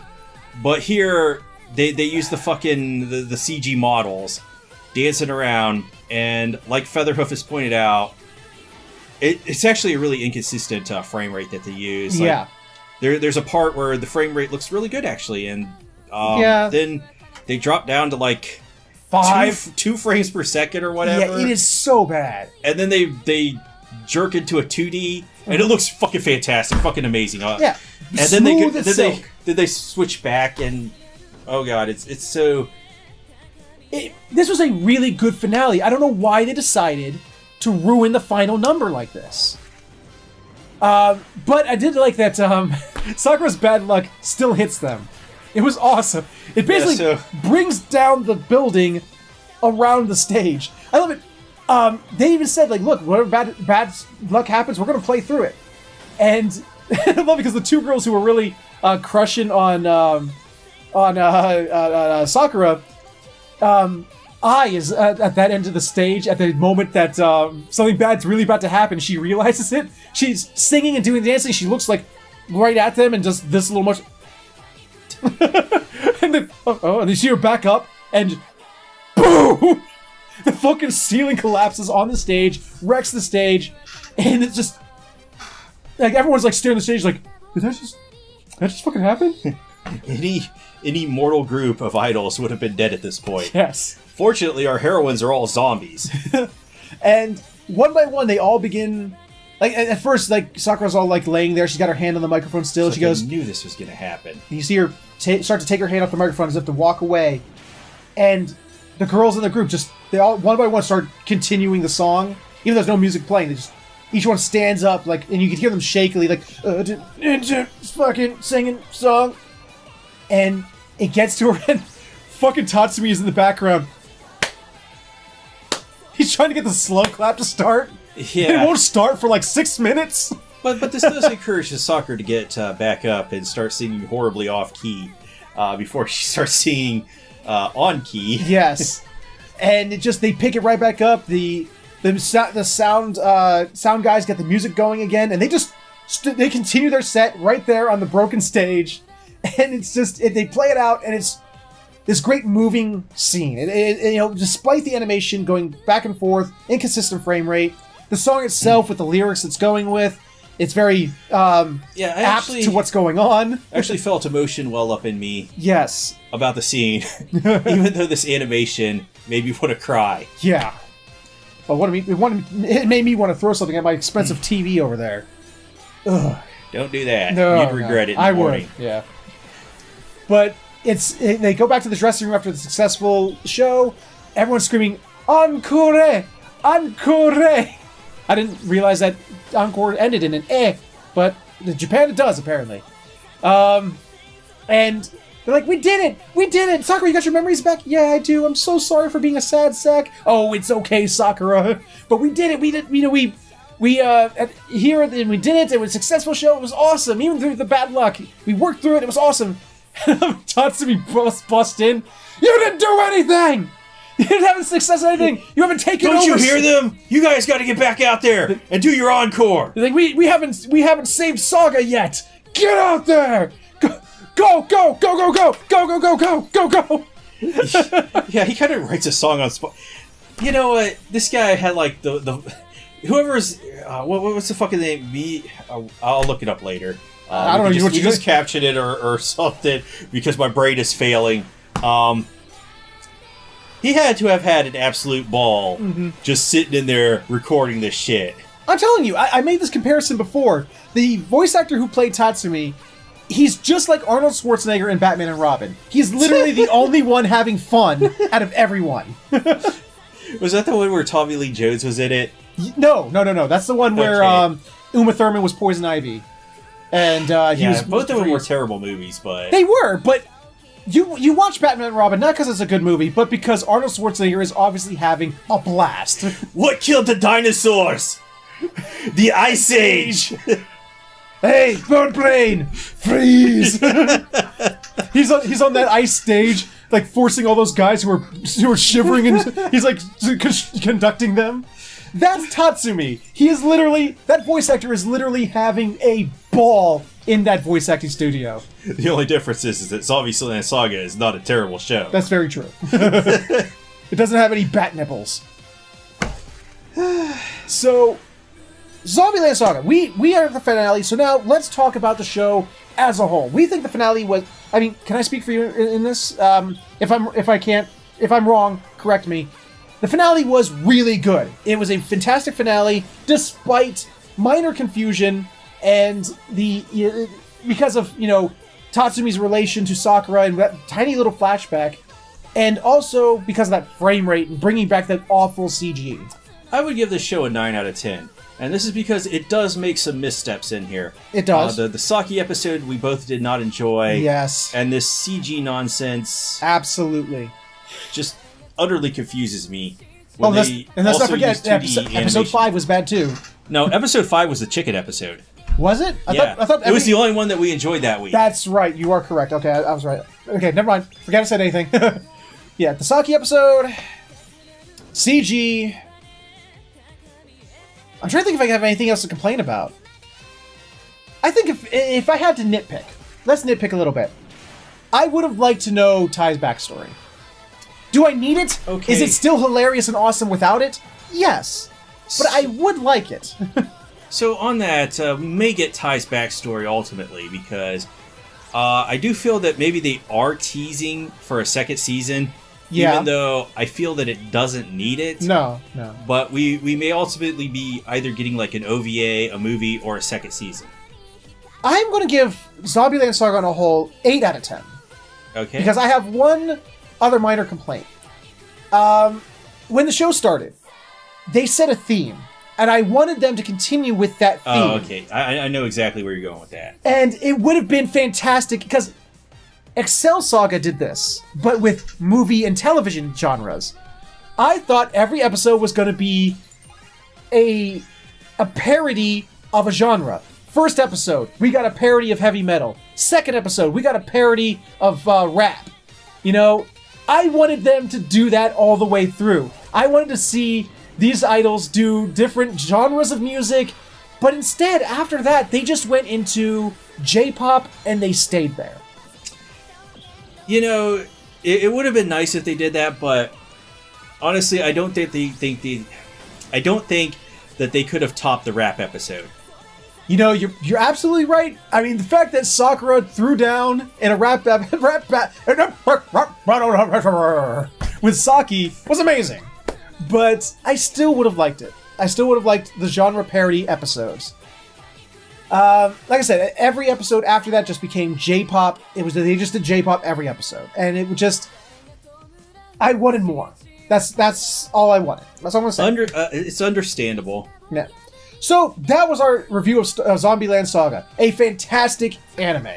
Minor missteps, A little bit of confusion. I still want to know who that guy at the bar was. Like I said, we may get some backstory on it because there may be more media coming from Zombieland Saga. But until then, we have to end this here, this Zombieland Saga, because we're really long in the tooth, and we have the best finale of this season, one that took 2 seasons to get to, and it was so well worth it. Let me just say this was bananas. It was bananas! Banana! Bananas! Yeah, so we get our last episode of Banana Fish. Not a double-length episode as was advertised. Yeah, advertised. We got 8 extra minutes. Yes. I guess 8 plus 22 equals double. I guess. The math checks out. Sure, yeah. However, what they did put into those 30 minutes was fantastic action, funny comedy, and just heartbreaking, just soul-crushing depression. It was all over the map. It was so good. Fuck! So I actually got this spoiled for me beforehand. Oh. Unfortunately, someone told me this finale, when I was reading the manga, was Cowboy Bebop level. Oh, so you knew. Oh, okay. So yeah, I absolutely knew what was going to happen at the end at that point. Fuck, I'm glad I didn't know that. That end that struck me hard. I wanted to cry out loud. Yeah, I didn't say anything to Featherhoof about it. So we're back. I pointed this out, and you Colonel Fox, he shoots Golzine in the nipples, or as you put it. Yeah, so Golzine gets sniped in the nipples by Colonel Cox. Fox. I don't care. I like it my way better. And he does. Look at it. He straight up gets sniped in the nipples. And Colonel Cox is just like, how can I, make up for... Okay, Ash always gets headshots. Well, that's the thing. I need a plan here. That's how we know. That's a further proof of how much of a sexual deviant that Colonel Fox is. Remember, he did something to Ash off screen that made him shake. It made Ash shake. Ash, who has been a male prostitute since he was a child, had horrible things done to him. Whatever Colonel Fox did to him was so bad that he was shaking from head to toe. He's like, oh man, this guy's terrible. So he's so into his weird sexual deviance. He's apparently into nipple torture. He just shot Golzine in the nipples. He's like, you know what, Golzine? I fucking hate your nipples. Boom, boom. Boom, boom. And so Golzine is lying there, bleeding from his nipples. And Colonel Fox is sitting there trash-talking him. And Golzine's like, you don't know what you're talking about, man. Oh, I'm fucking bleeding. This is like a fucking... one of those fucking sketches where they're just like, oh, I'm badly hurt. Austin Powers with Will Ferrell. I'm not dead yet. I'm just really badly burned. I'm just lying here bleeding from my nipples. So, and of course, Colonel Fox, being the dumbass he is, he didn't make sure Golzine was dead. He just left him there to bleed out. with the phrase, Golzine is retiring. Yeah, this is important for later in the episode. So they take Ash and he says, put him to sleep. Otherwise, he's too dangerous. Otherwise, you gotta anesthetize him. The audience knows that Colonel Fox is making a mistake here. Yeah. He's making a Golzine mistake. This is what it's going to be branded as. Because his plan is to replace Golzine with Ash as the head of the Foundation, with him in a very Jafar, position, to controlling him like a puppet. So the rest of the group decides they're going to rush in. They're going to, they get away. They actually got a couple of them got shot up real good by Golzine men who were hiding outside. No, they were Colonel Fox's men. Yes, you're right. Colonel Fluxusman, They ambushed Kane Blood and Sing and... Oh, yeah, all of that. What's left of Ash's group. I guess Harlem Chicken's dead. So they get out of there by... Someone throws a random grenade. It didn't show who, just random grenade. Fucking random grenade that gets thrown. And they're like... And that lets them escape. I bet you it was Jessica. We'll come back to that. That's... What you're thinking of is exactly why I think it's Jessica. So they're like, okay, we need to get inside. We need to save the hostages. So they do. They get their asses inside. And during this shootout, there's one dumbass motherfucker. This is like that guy from the one episode that was the subway that was just standing in front of the fucking hole and shooting in there, and he dies. 7, 8 people are huddled around the corner. One guy is standing in the hallway. Oh yeah, I got you down. I'm like, who's he even shooting at? And they take him down. Yeah, it's like what a dumb. So this needed a Wilhelm scream. It did. So they're pinned down. They can't get anywhere near the hostages. And you called it. Fucking Jessica comes in like a fucking action hero. Yeah, they were totally pinned down. Couldn't do anything. She steps out into the hallway, fires a couple times, whips out a grenade, woo! And she didn't even look. She just lobs it in there, kills all of them with the grenade. Yeah, so Jessica totally saved the day here. Yes. They save the hostages and fucking Bones. Yeah, they save the hostages. And he still maintains that Bones is a vampire. Bones is definitely a vampire because he eats one of the guys as soon as he gets out. He sees Alex and he goes, Alex! Ah! And he jumps on him, and it totally looks like a vampire attack. In fucking other media, this would be like a fucking horror flick moment. Yes. Where like the vampire is about to bite the woman and take her blood. But fucking Bones is just nobbing on this dude. He's getting his blood supply back up. And everybody's like just I can just imagine them just standing there like, okay, that looks right. Yeah. So Jessica's like looking for Max, and she sees Max, and they run into each other's arms. And Max is like, "Hey, Jessica, while I was, being tortured to death, or to near death, I thought about something. I thought about it really hard. Will you marry me again?" And she doesn't even answer him. She just looks at him and just hugs him again. It's like, aww. Meanwhile, Sing and Blanca. Yeah, Sing and Blanca are going to go save comedy Ash. duo. They're just they're like fucking what was her name? Abbott and Costello. Because one's really fucking short, one's tall as hell. I love watching them walk out. I did comment, Kane is as tall as Blanca. Not quite. He's a little shorter. Just a little shorter. Blanca is the tallest man in the world. Sergei Blanca. And was it Blanca Sergei? I think it's Sergei Blanca. But they're walking down the hallway. They take out some dudes. Actually, I kind of like the way they took that. They were They can't get through this door, so Blanca goes, "I hope you're not claustrophobic." It points out an air vent, that is not the width. Its width is not the width of Blanca's body. The man is obviously a master contortionist. He's like, I can fit in there, but what about you? He says something like, be prepared to witness.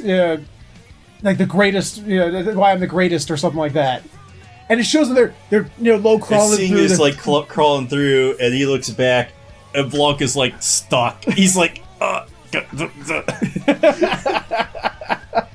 then they get to the end of it, and Sing crawls out, and Blanca's like, "Can you help me out of here?"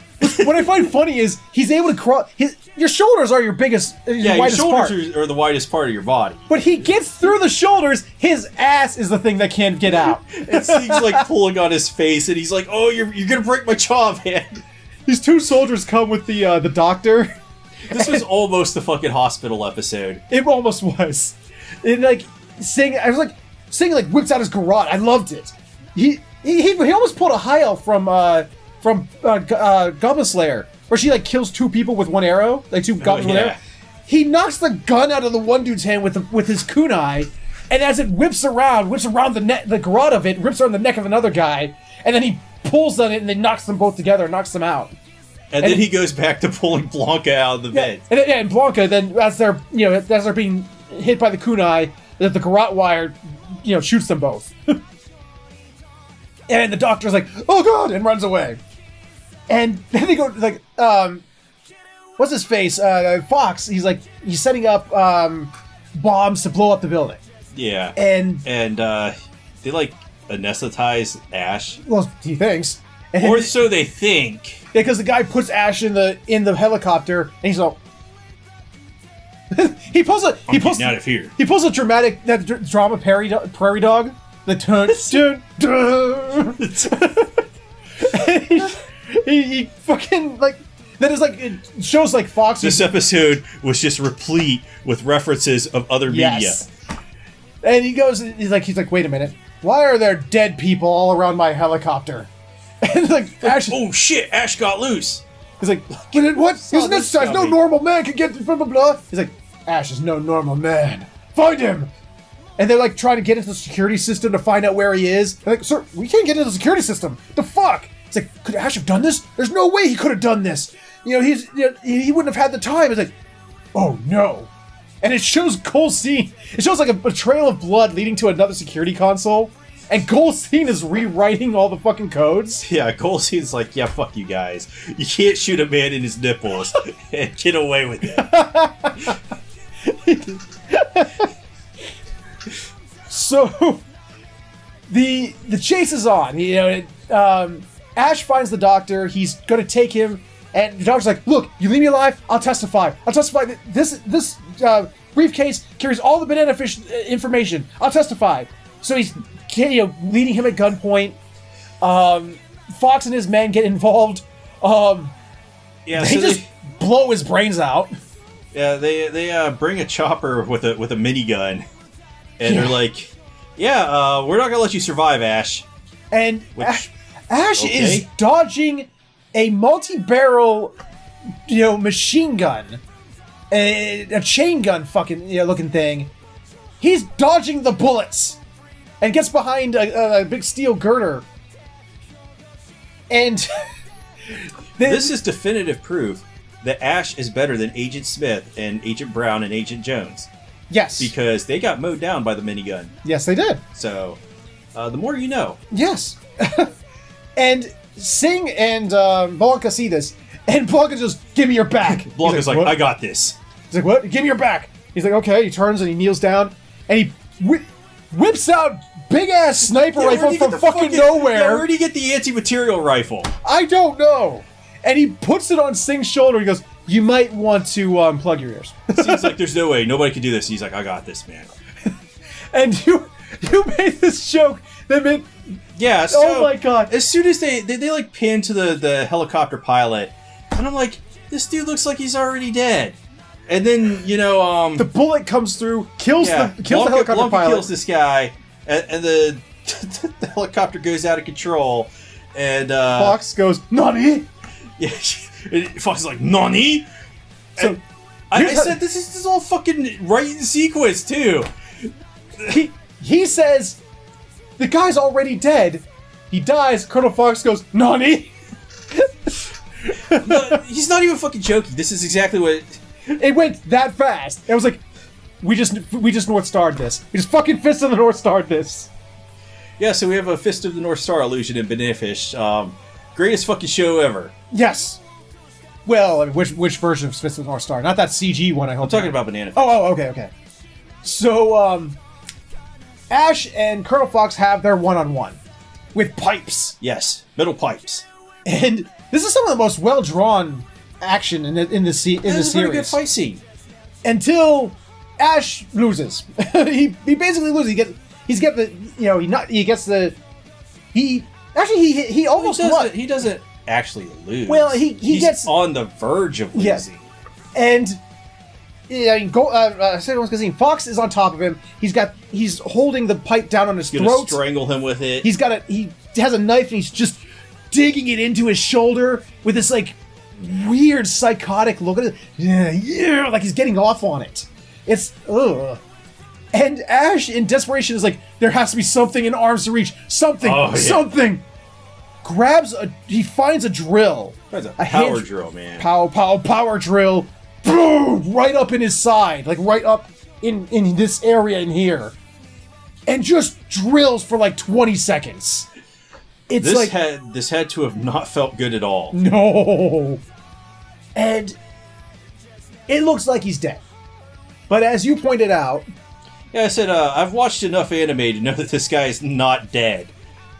So Sing watched enough media of anything, you know. Yeah, Sing finds the briefcase, and like the place is like... The place is blowing up, okay? The bombs that Fox's men set up, they set... that one dude before it was dying breath sets them off, and it's not, the explosion knocks Sing off the building holding the briefcase. He's holding on for dear life. And Ash goes to save him. Catches him with his bad arm. Yeah, because he got stabbed in the left arm. I was wondering, you know, which arm is he going to catch him with? Because, you know, the one he got stabbed with is going to be bad. And they literally make an Indiana Jones and the Last Crusade reference. He's like, drop it! Just drop it! He dropped the briefcase and holds you in the briefcase. He's like, but you need this, it's really important, right? Sing doesn't even know what's in it. I love that. He just knew that Ash thought it was important. And he's like, just drop it, you idiot, and give me your other hand. And he begins to pull him up. And who shows up? But Colonel Cox. And he's like, drop it. Do it. Otherwise I'll kill you both. And I think Ash already knew. He knew, because he's like, Ash, yeah, don't... Just Ash, sit still, bro. It's like, just drop me, just drop me. Like, no, just hold still. And... he's like, you know, Fox is all, you know, like, I'm awful, and I'm evil, and I've got the upper hand. I told you can't beat me. I've got the high ground. It's like, yeah, so what I thought happened here was that Blanca shot him. That's what I thought, too. I was like, oh, awesome. But then the camera pans over, and it's Golzine. Golzine saves Ash's life. And then, even though he's edge of the building... 10 feet away is Golzine. Golzine is like, he just gives this look to Ash. He's like, I got shot in the nipples. I can't come back from this. And he does that like he's stumbling, like he's gonna fall over. You know, like, you know, he gasps his final breath. You know, he's exerted too much. He's lost too much blood, and he just sort of like begins to fall over again. Edge him 10 feet. 10 feet. Next scene. It's like he's falling over the edge. He just falls over the edge. How did he get over there? It's because he got shot in the nipples. He just couldn't take it any longer. He's like, I gotta end it, man. And he falls into the roaring inferno of the explosions cause. And it's just like, huh. I don't know what to make of that. I'm not gonna say he did a heroic act, because Golzine is inhuman monster. Not a very heroic person. No, he's an inhuman monster of the nth degree. But it's like, huh. Of all the people to save Ash, it's fucking Golzine. Yeah, so, another one of my predictions that went horribly wrong. All our predictions were wrong. Except for one. I still maintain we still got one of them. I think I still say you got one of them right. Yeah, we got the Jessica action hero ending. Yeah, no, but another one. What?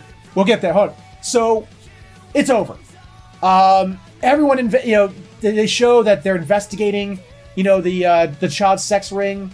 They have a White House press conference, because White House people were seen, molesting children. And, specifically Ash. Ash told them to erase all the other pictures of all the other little boys to use just his pictures. And, it's good scene. And Sing goes to see Yu Lung. And you know what I'm going, don't you? You got it now? And Yu Lung he's drunk. Basically what it boils down to is he's in that realization. He spent his entire life dedicating it to revenge on his brothers. And he's finally got it. And now he is so empty inside. He has nothing. He has nothing. As Sing's like, it's okay, bro. I forgive you for everything.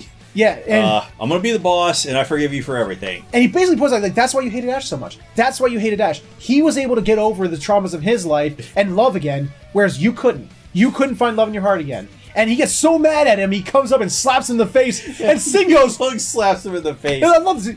Slap, and Sing goes, fuck you, boom! Yeah, Sing was like, oh no you didn't. He's like, he swats Yu Lung. Yu Lung gets knocked off his fucking feet. So your prediction was right. We got the great kung fu battle between Yu Lung and Sing. Yeah, so we got the great kung fu battle where Sing put Yu Lung down in the most hilarious manner possible? So Singh basically says, look, here's how it's gonna. You're the head of the Chinese. He's like, look, I don't want to be. I don't want to. Like, don't worry, I'll help you. Yeah, I will help you all. Every step of the way. I will be there, to help you. So basically, it's because Singh again, he didn't want to be a boss anymore. He's basically he's kowtowing to Yutlong to be his second in command. That's what it looks like. I don't know, but it shows Singh then going to visit AG in the hospital, and he's like, "What? Ash hasn't come to visit you yet?" He's like, "No, he never came." He's like, "But I got this letter for him. Could you give it to him?" And he's like, "I don't know where to find him." And AG has telepathy, and he's like, "He's using my ESP in the library." Yeah, so he uses his ESPN and finds him in the library, and Singh goes over there and is like, AG wanted me to give you this. Dude, you need to go see him. He's like, "No, I can't. We're in two different worlds. He doesn't belong in this world. I can't, and it would just make it harder for him if I went to see him." Blah, blah, blah, and me. And Singh's like, "You're stubborn and stupid," and runs away. And he opens the letter, and the first thing he pulls out, AG had fucking bought him a ticket to go to Japan. Yeah, and he writes this fantastic letter, written in English, and it shows it written with like these beautiful flashbacks throughout the series. Mm-hmm. It's so, oh my god, this scene is so gut-wrenching, and it just gets worse. Oh my god!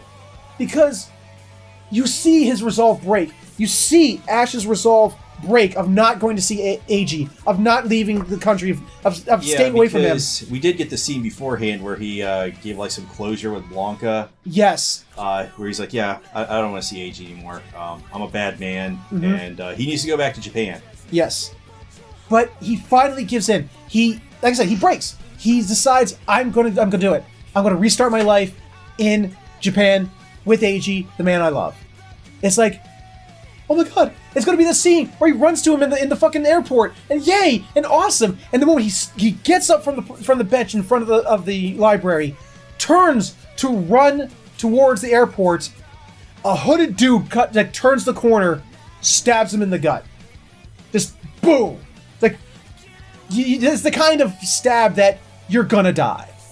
And, Ash does get him back because he draws out his gun and shoots him. And it turns out it was Lao. And he did this because he said, I didn't want to lose Singh. Because he still believed that Ash was going to kill Singh.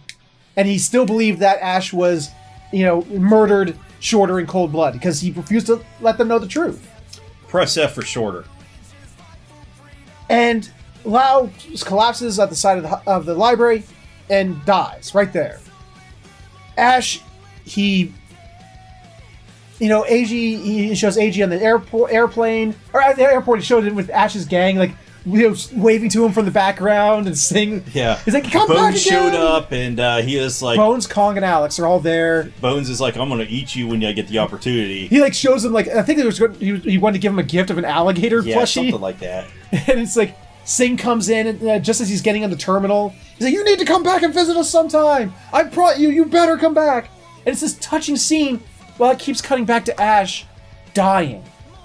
And it goes back to AG, and he's like just inner monologuing about how what Ash meant to him and how much he wished he would have come with him. Maybe one day, I'll come back, and I'll visit it again. It's and it shows Ash, he's just fucking dying, reading the letter again. He goes back into the library. Instead of trying to find help or anything, I think he knows that kind of stab, where he was stabbed, he's done.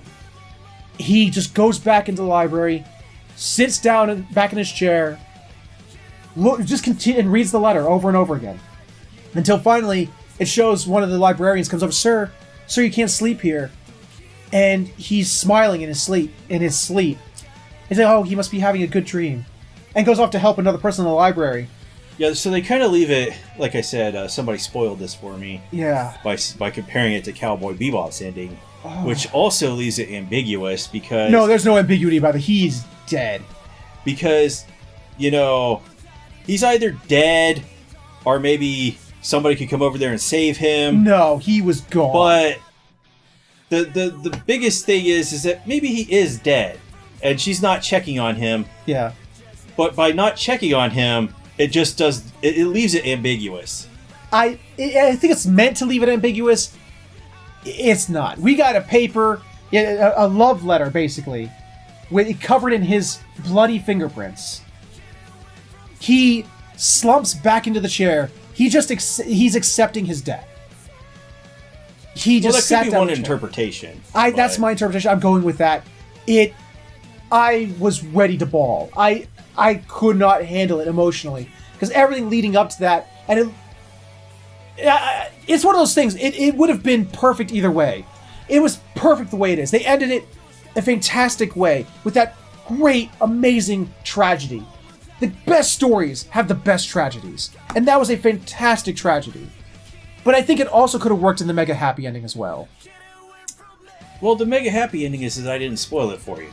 Granted, but I mean, if he would have gone to AG and he would have started his life over, the fact that someone like him can start over to give that hope to somebody, but they gave that hope and then they just ripped it away, and it just rips your heart out. It is so hard to watch. Well, this show has done a lot of ripping of hope away because they've killed Shorter. Oh, that was so sad. Golzine had, for the longest time, gotten away with all these horrible things that he had done. So, that was the finale. Let's talk about Banana Fish, because I can't dwell on the finale. The finale, if I dwell on it, that ending, I will fall apart. Tell me what you thought about Banana Fish as all. We have 24 fantastic fucking episodes. I think this is probably going to be remembered. This might come back to bite me in the ass, but one of the classics, like Cowboy Bebop, like, what other shows came out in that time period? Evangelion, Serial Experiments Lane. Yes. Kind of drawing a blank here because it's we been know like 20 years. Yeah, more than that. I mean, but yeah, I think you're right. I think it's going to go down in the echelons of one of the best anime adaptations of a manga ever, and as well as one of the best animes ever. Yes, one of animes. Yes, I love doing it. You know why I do it? Because it makes every weeaboo out there go. But I would give this a 10 out of 10. Absolutely, I am giving this 10 out of 10 as well.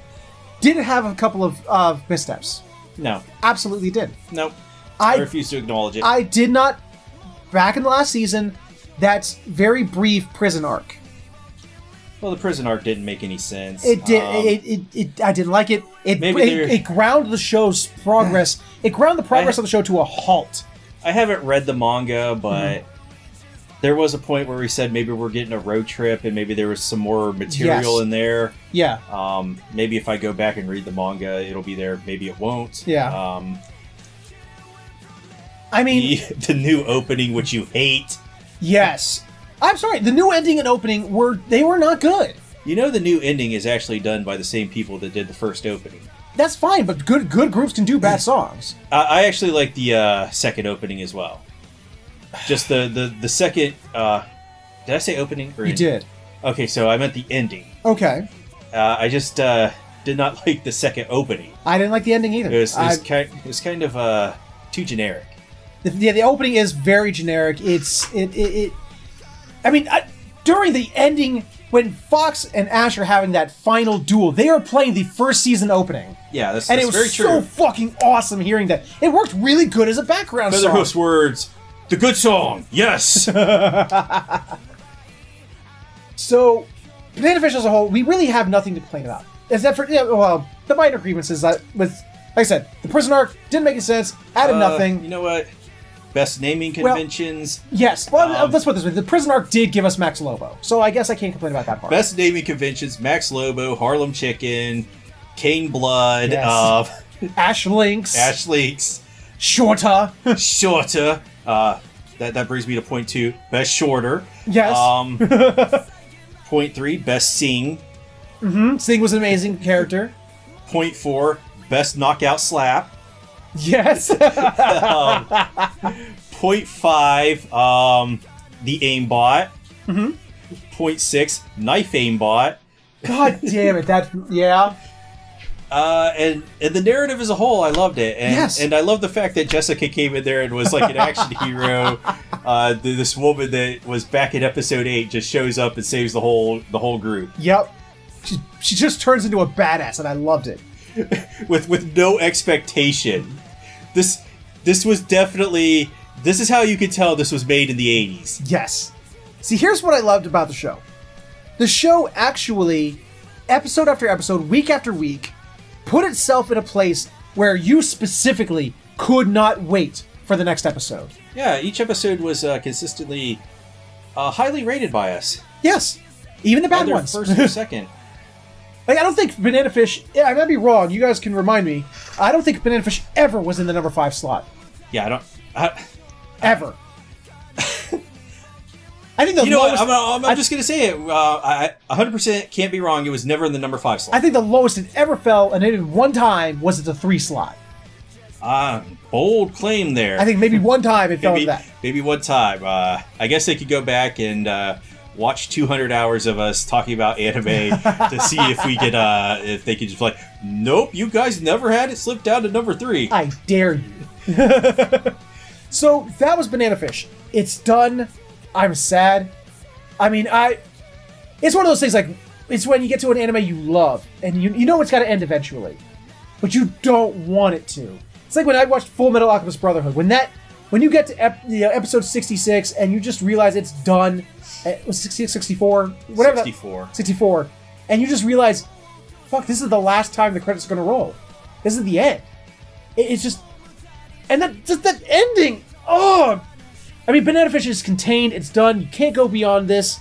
It was so good. I don't want them to ever touch this again. Second season of Banana Fish? No. Second season? No. OVA? No. Movie? No. Okay, look, okay. I wouldn't mind, like, a prequel, maybe. A prequel about A prequel Griffith, OVA. of Griffith No. back in Iraqistan? No, just, some kind of OVA or 3-episode thing, like a 3-episode OVA, something of Ash as a gang leader, having to contend with some thing that's happening in the ground level of New York, that the gangs would have to deal with. Something. I would like to see Ash and his gang doing more things. But Beach episode OVA? no. No. But because I don't want Ash and Kong and Bones and Alex and Sing and Shorter, and what was the little kid's name? The little black kid. Oh fuck, the black kid from the beginning who was in 2 or 3 episodes Yeah. and immediately got murdered. Fuck, what was his name? I can't remember. Be right back. Skip. It's just like I would like to see more of those characters, before this whole thing, to see how they contended with life, before this whole story went on. I just want to see more of them. Especially characters like Skip and Shorter. I would like to see more of them. Unfortunately, you will get the troll OVA of Nighttime with Bones as he goes looking for victims. So that was Banana Fish. Let us know what you guys thought in the comments below. But that's all from us today. So without further ado, we're going to go ahead and end this episode here. We had a lot to talk about. We had 2 finales of 2 great anime. We have 3 more to see how they end. One I'm worried about. Which one is that? Gee, I wonder. Oh, okay. Double Decker, I'm scared for. Iraduku, I'm intrigued. And Goblin Slayer, I can't wait. Yeah, so join us for week 12 and a half or 14 for all of the superstitious folks out there. For the rest of you, join us for week 13 of fall 2018. Yes. Till then, if you enjoyed this episode, please let us know with a like, comment, subscribe, share it, or you can click on the annotations for the videos we've done. Thank you so much for watching. We will see you all next time.